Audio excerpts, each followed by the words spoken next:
Hi, folks. Welcome to the Prepared Homestead. This is Travis. Thank you all for stopping by to watch another lovely day in the Ozarks. Going to be quite windy and dry, warm.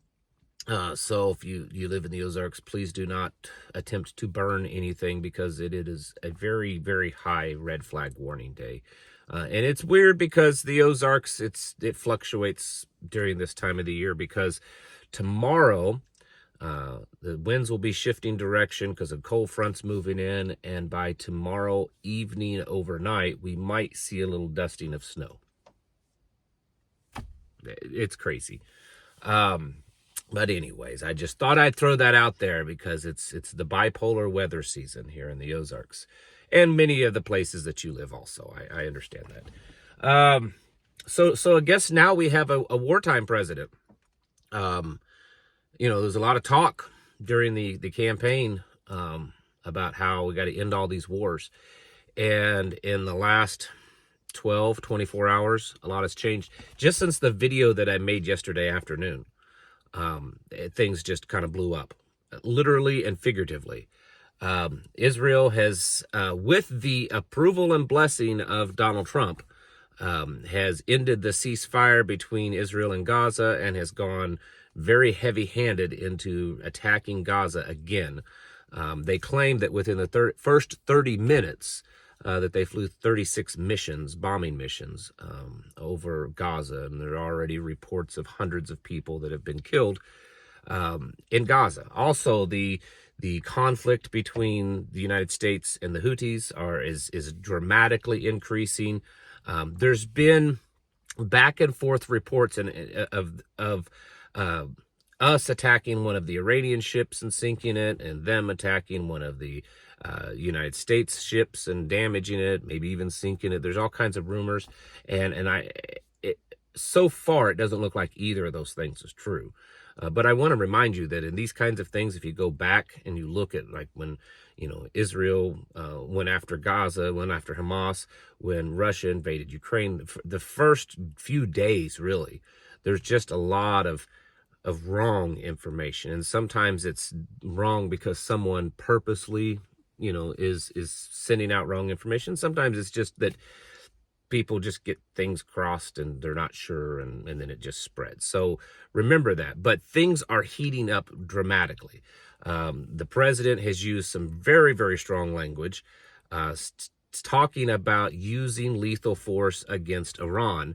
And Iran is supposedly, this is the reports, is moving missile systems and getting things ready, and at least verbally talking back to the United States. They claim that a spy drone came into their area, their air zone, and Iranian planes kind of escorted it out or scared it out or something like that. There's all kinds of talk.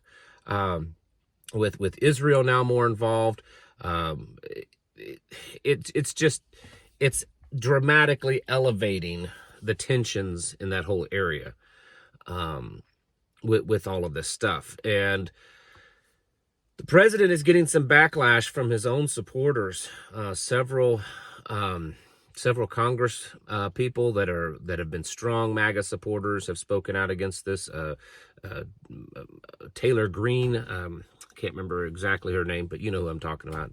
I don't really care too much about the individual names and who they are, but anyway, she's been a very strong Trump supporter. She's speaking out against this. Of course, Thomas Massie, Dr. Ron Paul, former congressman, several other people are speaking out, saying that this is completely unnecessary. Even Tucker Carlson has said that this is definitely going to lead to a major war with Iran.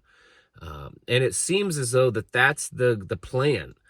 This morning, apparently, Donald Trump had his phone meeting with Vladimir Putin. I haven't seen really too much talking about what was said there. But the word is that Vladimir Putin is insisting that the United States stop sending any type of weapons, military assistance into Ukraine for the ceasefire. Who knows if that's going to happen? It seems that would be doubtful to happen, but maybe not. And there's also talk that already Russia and the United States are negotiating divvying up all of the natural resources of Ukraine. So we'll see what goes on there. It's interesting because the United States, Donald Trump already, since he's been president, from what I understand, has sent about $16 billion in weapons over to Israel. So we're still sending lots and lots of stuff all over the place, at least to certain areas. Speaking of lethality, which is what this is becoming, Kash Patel, the new FBI director, if you remember, part of the reason why he became such a favorite pick for that position is because of an interview he did quite a while back on a podcast where he said if he became FBI director, he would end the FBI, close it down on the first day, turn it into send everybody home and turn it into some type of museum or something like that. Now he's out making videos and doing promotional things with the FBI, talking about how his plan is to build a more lethal, better FBI. And I don't think we need a more lethal FBI. You know, I don't know that we need any FBI, but if there is, they need to be, to me, it should be a protector of the Constitution. That to me, that's what the FBI's role is. Are they a protector of the Constitution? Do they make sure that the Constitution is being enforced and followed, and that U.S. law is, and that's the lethal side of it. I don't quite understand, but it just shows that plans have radically changed. The president did say that the JFK files are supposed to be released today. Still no word on the actual Epstein files.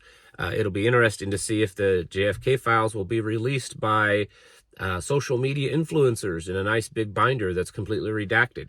But there's supposed to be something like 70,000 pages or so, 80,000 pages of the JFK file. So it'll be interesting to see what all is released. I'm gonna say there's probably gonna be a lot of redacted stuff.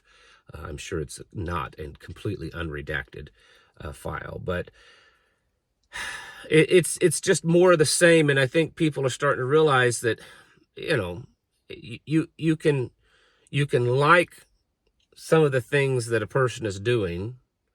You can agree with a good portion of it and yet still be critical and still see that it's not quite what you thought.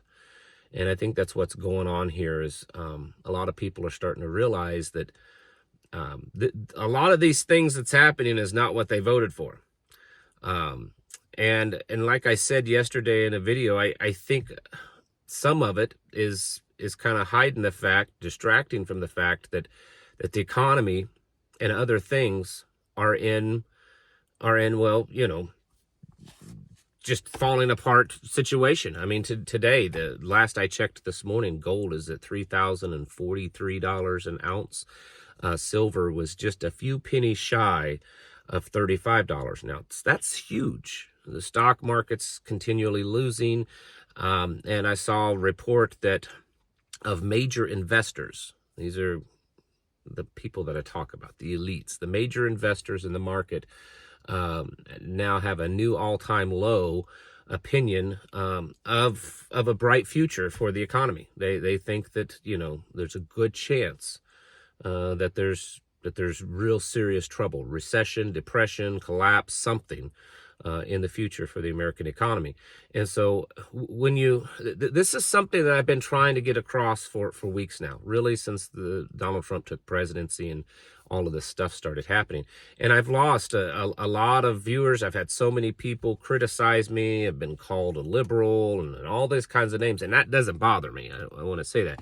But the thing that I was trying to get across is that whether it's good or bad, this massive, rapid, explosive chaos that's been going on of shutting things down, poking this enemy and poking that enemy, trying to be a bully, using those bully tactics to get what you want, all of that, the destabilizing nature of all of that could be disastrous. And it's not that it's bad in the end necessarily, but it's a big old system that's been running the same way for a long time. And you start going in there and pulling parts out of it, and then think that it's just going to run more efficient. That's not necessarily how it's going to work. And then these bully tactics, which I understand America should show its strength, but in the way that it's being done, I don't think is probably going to result in the best outcome. For instance, it's being reported today that, excuse me, that Japan is now beefing up their military presence in the oceans, the seas around Japan, because of potential worries with China and North Korea. And they're doing that because they feel that the United States now is not, you can't depend on the United States to uphold what they've always upheld, which is, defending their allies and stuff. Not that I agree with us going around defending the allies. The fact is that it's destabilizing. And so now we're watching tensions grow in various areas. And so, basically in the end, all of this stuff that's going on is going to work perfectly. And we're all going to hold hands and hug around the campfire singing Kumbaya because it's all going to be peaceful and plentiful, or it's going to be globally disastrous. I don't see that there's probably going to be much of an in-between. And even though you might hope that it's all going to turn out really good, you better plan for the worst. You better plan for things to get bad, because in a lot of areas they already are. So you need to be getting your houses in order and preparing yourselves mentally, physically, and spiritually. Thanks for watching. Catch you in the next video.